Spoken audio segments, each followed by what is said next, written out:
One of the things you did, you performed on Mr. Rogers. I performed on Mr. Rogers, but I was already a Canadian performer, and I used to go to, the rehearsals were on Sumac Street in downtown Toronto. It's a big 6-story building, and the rehearsals were on the 6th floor. And so all the bands and the musicians would come there, and they'd have the rehearsals. And I remember that I walked by a studio in which a big empty rehearsal hall, and there was only one guy in there, and he had 2 puppets, one on each hand. One was Henrietta, and one was the King. Friday the 13th. And I walked into the studio. I had no reason to walk in there, but I walked up to him, and I never talked to him. I talked to both of his puppets. And the puppets had their dialects in there. And it was great. I had talked to them for about 15 minutes. And then someone came to me and said, Blye, they're waiting for you to rehearse. So I said, excuse me, and I went down the hall. And I did my rehearsals. And after the rehearsal was over, I came out of the studio, and this guy, Fred Rogers, was standing and waiting for me. And he said to me, what do you do? I said, I'm a singer and an actor. This is what I'm here for rehearsal. I'm doing this show called Parade. And he said, how would you like to, I'm doing a show here myself. How would you like to appear on a portion of it called the Mr. Rogers Neighborhood of Make-Believe? I said, sounds great. I'd love that. And so he booked me, and I did 300 shows for him.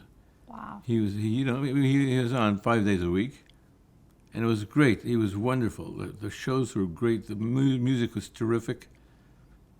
It was a wonderful memory. He's something close to my heart. He's a Presbyterian minister, and his faith was very powerful, meaningful. I loved him. So what was your role on the show? I was Captain Blye, the King Friday the 13th royal pilot.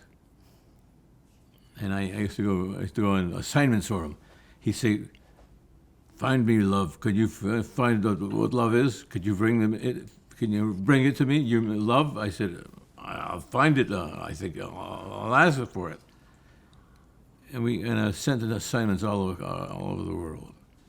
Now, were you involved with the writing at all on the show? No, I wasn't, but I used to do a radio show in which I wrote that 15-minute, it was a 15-minute daily show, a CBC radio show. And I was your Friday friend. I was the Friday friend across the country. That's great. So what was it like working with the puppets on air? I mean, did you forget they were puppets? I loved it, absolutely. I forgot they were puppets. And I used to try and correct, Lady Elaine Fairchild was the woman's name, the character, and King Friday the 13th, and there was Cornelius X-Flake, and a couple of few that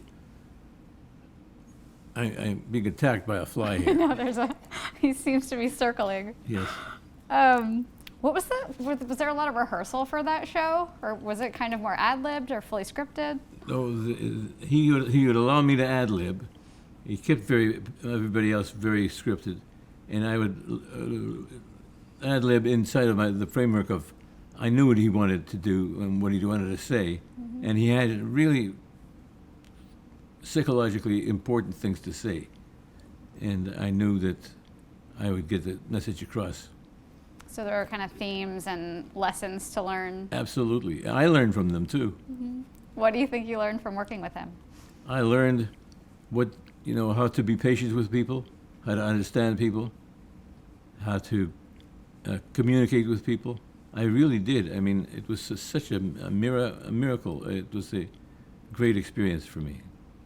So when he went back to Pittsburgh to do Mr. Rogers' Neighborhood, were you involved with the show still? I used to fly in once every 2 months and do like 10 shows in 2 days. Wow.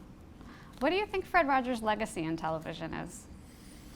His legacy is purely, it's be honest unto yourself.